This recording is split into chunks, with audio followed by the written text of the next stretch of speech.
There you go, girl. Hey, what am I doing? What is this? What's going on? She's like, I don't know. Are you scooting over? She was. Okay. Just like in the bed. Okay. Guess we're all doing a scooch. Just stay there. Oh, doing a little scooch. Okay. Oh, that's got to be comfy. Oh, this is great. She's like, no, it's not, Dad. Oh, well, she's staying. Good. This is real good. Would you like me to move my arm? Do you want me to move you want your arm moved? That better? Probably. Now we're just gonna. I'll pivot towards you. There we go. Hello, everybody. Hi. The struggle is real. Yeah. Oh man. Well, we're back. We took a day off yesterday. Yeah. Because I wore myself out and I had no energy to film. And I did not feel good yesterday. It was not a good day for us yesterday. So we're like, we're going to take the day off. Yeah. And here we are. It was a rough day yesterday. So I was going to show you the installed bathtub because I did, in fact, get the bathtub installed and plumbed. Maybe I'll put a little picture up. But what's up, Kinsley? But decided we're not going to go inside and wander about. It's cold. It's cold outside. Outside. Inside it's very warm. It's very toasty and warm in the house, which is great. Anywho, bathtub is done, so now I am stressing out and probably overthinking all of the backer board behind, or the backer board surrounding the tub, and then the tile that we're going to be doing. So I've been doing a lot of research on that one. Because I want to get the backer board installed and then sealed, waterproofed, so we can start using the tub. That'd be nice. Yes. That'd be very nice. Because yesterday we didn't have any running water in the RV. Not at all. Nope, because it was Frozen. Yeah, And then it got really cold yesterday. Today it thawed out enough. I was able to get a shower in and get some dishes in, and then it froze up again. So we had it for a little while today, which was just long enough, and I did all the chicken chores, and man alive, even like everything was frozen solid. Any water that was left in the pool for the geese, like everything has been frozen. So it took me probably 2 hours, 3 hours. Yeah, just empty the frozen containers out, get water down here, transport it up on the hill, because Nate didn't have all the parts yet, or hadn't had a chance to finish the watering cart. So I did it bucket by bucket. And it was... it's a lot of work. It was a lot of work. And then, of course, just making sure to feed and make sure nobody had... too little food, because you want to make sure, they're eating and keeping themselves warm throughout the day, especially when it's this cold. And that goes for the dogs and the chickens and the sheep and all of the animals. So we were just making sure we were doing extra little trips. So much so, neither of us really ate anything all day. No, it's been one of those, today was lots of busy work. Yeah. And so we did not take care of ourselves while we were taking care of the animals. Homestead and the animals, yeah. Until just now, I just made brekkie for dinner, and it was delicious. It was. I gorged myself, and now I'm like, oh. Yeah, he had French toast with yogurt and blueberries, potatoes with onion and garlic, avocado, and eggs over easy. 2 eggs, half avocado, 3 slices of French toast, probably half a cup of yogurt, good handful of blueberries, and then I don't know how much potatoes. Probably a potato. Yeah. Yeah, and then I had virtually the same thing, except I don't like my French toast the way he does, so I had mine with syrup and butter. I like it with syrup and butter. It just doesn't work well with my body. No, you need more protein than the sugar. Yeah, the sugar, yeah. So I'll be eating again in 30 minutes, and then I'll pass out. Yeah. So it's not good. That's why I try to add like the avocado and then French toast with eggs as an addition if I don't have a meat source ready to I'm really bad about that, having so much frozen meat. I forget to thaw things out. Like, I don't think about cooking dinner until it's time for dinner a lot of times, just because of how the day goes. So I think that's always been a little bit of the struggle for having the meat. And I could honestly go days without eating any meat and I'd be totally fine. So I have to remember for him. Oh, you don't say, Kinsley. What's going on? You're not kissing me. Did you love your avocado too? You silly girl. We went tomorrow. It's supposed to snow anywhere between 2 to 5 inches in our area, over a foot up in the hills. And so today I went to Lowe's to get some parts I need to finish the backer board and waterproof. And because, I always forget things when I'm at the store. And Kinsley got jackpotted with treats. She got so many treats when she was at the store, which she usually does. Yeah. Yeah. So I don't know why I just mentioned that. Something. Kinsley was being Oh, a the good- avocado. The That's avocado, what it the was. treat. Yeah. Yeah. Yeah, I fed the dogs extra today too because they got their morning breakfast a little bit earlier. So that because it got down to 18 degrees, 17 degrees when I woke up. So it was cold. The dogs seemed fine. Animals seemed fine, which is crazy. But so I fed them early so that way they can get their heat and energy up. And then I fed them midday also a smaller portion of some kibble and some rice that was cooked in sheep stew. Yeah, like basically lamb drippings. And then they'll have their full dinner tonight so they can stay nice and warm because it's supposed to get really cold tonight, I think. I think it's supposed to be colder than yesterday. Yeah, I think today or tomorrow is the coldest. Friday is the coldest. Friday's the coldest, Down okay. to 12. Yeah, so it's progressively getting colder. And then Saturday, was it Saturday? I don't remember. No, Friday. I thought Friday was when it warmed up. I thought it didn't get above freezing until Friday. Now I don't remember. Saturday. Kinsley, you are... She's something. She can't just lay still. Oh, we're now in a winter storm warning. Yeah. Just came into effect. 13 on Saturday. 20 tonight. 26 tomorrow. It's going to warm up. And then 15 on Saturday. 13 on Saturday. Yeah, and then 23, 21, 20. So it's going to be brisk. Cold. It's just going to stay cold. That's not cool. I mean, whatever. It happens. Yeah, it happens. See. We're in a winter storm warning effect from 10 a.m. Eastern all the way through Friday to 7 a.m. Okay. Yeah. Heavy snow expected. Total snow accumulations between 3 and 6 inches now. Oh, okay. With higher amounts possible. Over a 2-day period, okay. All portions of East Tennessee and Southwest Virginia. All right, y'all. I was talking to somebody at work today, and he lives in St. Louis, and our temperatures were about the same, but he had 12 inches of snow outside, and I was like, oh, I'm going to get some tomorrow. I'm really glad I don't have a foot of snow right now, because that would have definitely been a little bit, get us readjusted here. Yeah.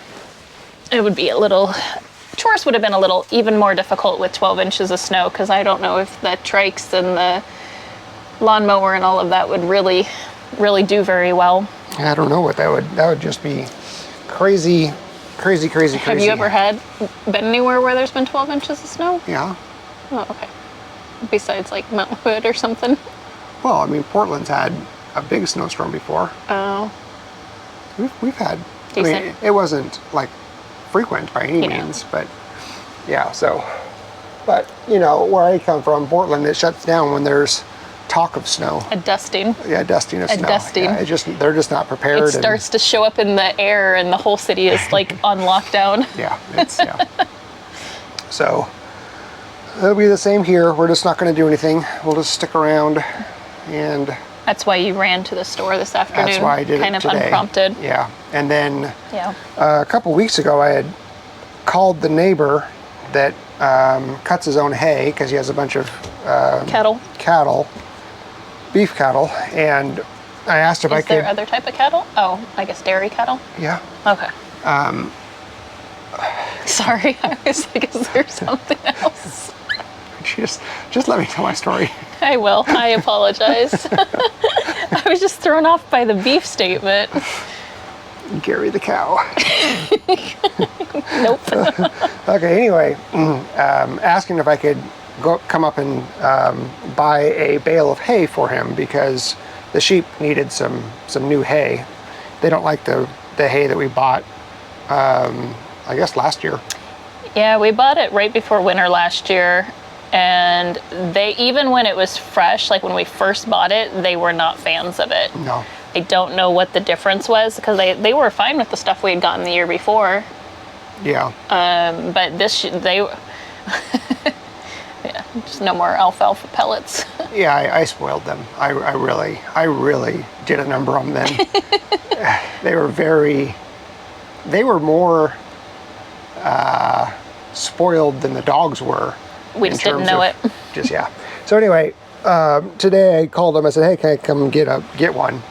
He said, absolutely. So I got, it's one of those 5-foot rolls. It's a big, big. So I took the tractor up there and got that, and I offered to pay, and he said my money's no good there.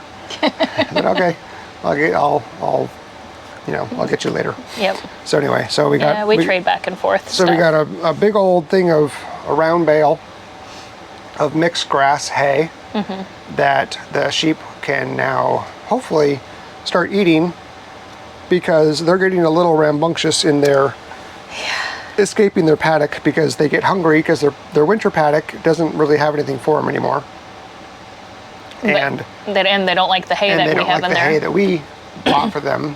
So now they jump out of the paddock, and then they go, and anytime they see us feeding the chickens, they come running and try to eat the chicken feed, which is not good for them at all. Yeah.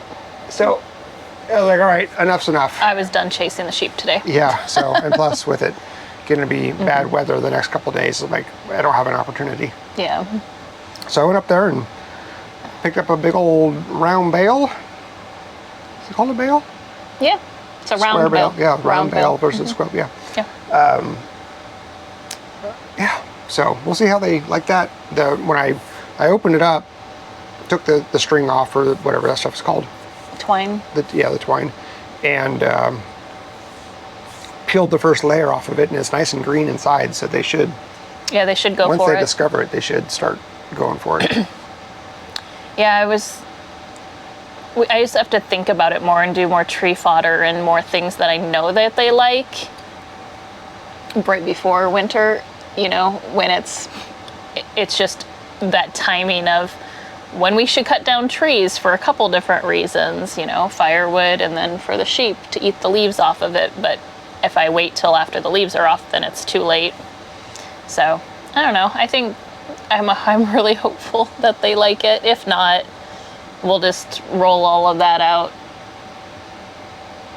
and the chickens can scratch through it. It'll go into compost, or the seeds will go underneath it. If they don't like it, we could roll it out where the Gen Pop was, that field, and just capture some of the seeds and let let nature do its work. Yeah. Yeah, because that's what I was thinking. I was like, well, worst case scenario, we'll use it to replenish the grass that is missing. Yeah. Because then they'll be able to eat it, and it'll be there for them for next year. Yeah. Yeah, it's kind of cool having I've never personally used a round bale. I guess we had, that's not entirely true, I guess, because we had the one from Mr. pickled hay that I tried to grow corn in. That was not a success. It was not. But other than that, I've never dealt with round bales for feeding livestock before. No, we've just had the square bales because they're so much easier. I can physically lift one up, and it's just 50 pounds versus these things are a couple 100 pounds. So you have to get the tractor. I wonder how much they weigh, because... Was the tractor struggling? Oh, no. Oh, no. Oh, no. It was fine. No, it was good. I just wonder how much because they're big. I wonder if there's probably upwards of anywhere between 5 to 1,000 pounds. 500 to 1,000 pounds. Yeah, I want to say they're probably around 500 or so. Yeah, especially with the stuff with the green hay in it. It's not all dried out. Sue. So your plans are to continue to go down the rabbit hole of waterproofing? Or did you find a solution that you're happy with? I don't know yet. The thing that I'm struggling with is, so the tub is in place, and around the top edge of the tub there's a flange.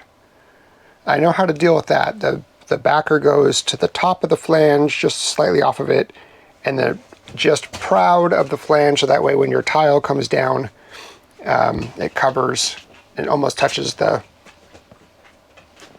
where like you'd put your arm and stuff. But the front of the tub, there's the apron, right? Mm-hmm. There's flanges that come out from the apron that touch the side walls. And those are pretty thick flanges, and so if I put drywall over those, and the drywall is slightly askew, and tile has to go down there. So the tile would be wonky. So I just don't know how to best do that. Because if the tub would have been in place prior to the drywallers coming, they would have put it over there and they would have floated it all out with mud, and it wouldn't have been a big deal. But I didn't do that. I didn't do it right. So now I'm just suffering the consequences of Having to do it after. Yeah. It's like a remodel versus a yeah. new bathroom. Yeah. I guess. We'll figure it out. But, yeah. So anyway. Yep. That's what I'll be working on tomorrow. Yesterday, man, getting that tub in place took a lot of work. It was a lot, but I got the tub insulated. The spray foam worked great. Awesome. I'm excited. There's nothing worse than sitting in a tub and having a cold bottom. Mm-hmm. Yeah. Yeah. So it's fully insulated in the bottom, on the sides, especially in the part where you lean backwards, where you lean on it. It's all plumbed. I haven't tested it to make sure it holds water or doesn't leak in the plumbing yet, but I'm waiting to do that until I get the area waterproofed. Because I wouldn't have to move the tub to redo that. It just have to, but I don't think that'll be an issue. So, yeah, so that's all I'll work on tomorrow, and then patching up the drywall that I cut out. Easy peasy. I say that. Easy peasy. But it never turns out easy peasy. There's always something. He's got There's this. always something. I'm not complaining. Just saying. Yeah. And then you think you came up with a solution for tile. Mm-hmm. And you are going to tell me it's not okay. Correct. I figured. Yeah. Mm-hmm. Yeah. So you have to keep thinking about tile. Okay. Yeah. Yep. That's fine. Yeah. It was just it's here, it's easy. Yeah. I was telling him that since he's going to be waterproofing the back, the backer board basically. Mm-hmm. And it was going to be 100% waterproof. Did that now mean he could just use my peel and stick metal tile that I had purchased for the kitchen? That wasn't, it's not rated to be in wet areas, but with the waterproofing, did that then make it acceptable? And he said he'd look into it. I think that'd be acceptable. The reason we can't use it is I don't like the way it looks, first of all. Here I am judging that. I don't like the way it looks. And second of all, remember I was telling you, you got the tub and you got the flange, and then you have your backer board on top of the flange, and then your tile sits over the backer board and comes over the It's not flange. thick enough. It's not thick enough. After you were telling me, make sure it's thin. No, it's not long enough. It's not wide. It's the thickness of it doesn't matter. Oh, I see. I'm saying that the tile itself needs to be taller, which means your tile has to be, it can't be penny-sized tile. Well, I don't have penny-sized tile. Good. I know, but you were talking about... It was a consideration. Yeah. I learn all this stuff with you all.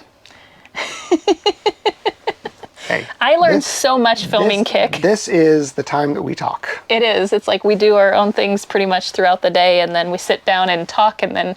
So people are like... You guys have a weird... Does the left know what the right's doing? Nope. Most of the time, no. I'm learning right with you all. That's the same. Yeah. Yeah. So Okay. we'll figure it out. Yeah. I mean, so you don't like the style? Like the style look? Like subway tile with black grout, you don't like that? Or you don't like, what do you not like about it? Because that was the whole look that I was going for. I don't know. It just doesn't look good to me. But meh. I don't know. We'll see. I don't know. I put it up there. I'm like, oh, I don't like that. How many did you put up? Just one. Oh. I didn't like. I just stuck it up there to Oh, see I know. if that gap was going to be filled, and if it was going to be properly supported. And I was just like, oh, I don't like it. So. Yeah, I think you need to lay quite a few of them. Because if you don't like it in the bathroom, are you going to like it in the main room in the kitchen? I'm just saying. Maybe not. Yeah. Yeah. I don't know. What do I know? What do I know? We'll figure it out. One step at a time. I will pick out tile, he will install it, and we will be happy. One of us will. At least one of us will. At least one of us. And the other one will live with it. That's right. Katie, why'd you pick this tile? Just joking. All right. Well, I think that's it. Yeah.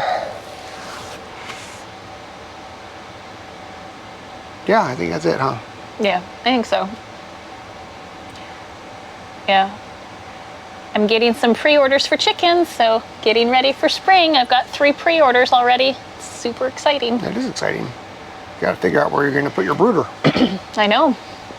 So I was like, we have to have that figured out by February, because I have to have a place that they can have constant temperatures and hatch out successfully, and then when they're hatched out, I can take them out and set them all up. So it just kind of means we need to rethink my hatchery area, since it won't be in the house. No, won't be in the bedroom.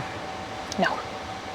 Oh, no. Well, the My office. yeah, the office. Yeah. Yeah, either way. I don't want it in the house. Like, somebody, I think, on here had a suggestion of perhaps in the basement area, the crawl space area. Good. We could. The only thing that makes me nervous in there is we get snakes in there pretty frequently. So I could probably do the incubators there, but I don't know if I could do the brooders there. Yeah. So, because The snakes would get in from outside because there were gaps between the wall. So they would just come up that gap and then in. do you think you spray foamed it all? No, Oh. that gap still exists until I insulate The downstairs. downstairs, okay. Yeah. So, Yeah, I thought it was a possibility what we want to do for the hatchery is a small shed, not tiny shed, but bigger than the dog houses, because I need it to be higher than 4 foot tall. But build, like, if this goes well and we are able to figure out the money to do that, was to build a shed so that I don't have to have people come all the way up onto the property and up to the house, but where I can have it kind of situated, kind of like what we had talked about originally over by the 70s house, but rethinking that because the positioning of that, but still that same concept. So it's just, how do we get that in motion to not lose out on a bunch of the early sales, because spring is always the best time. If you have them available, you can typically sell out of them.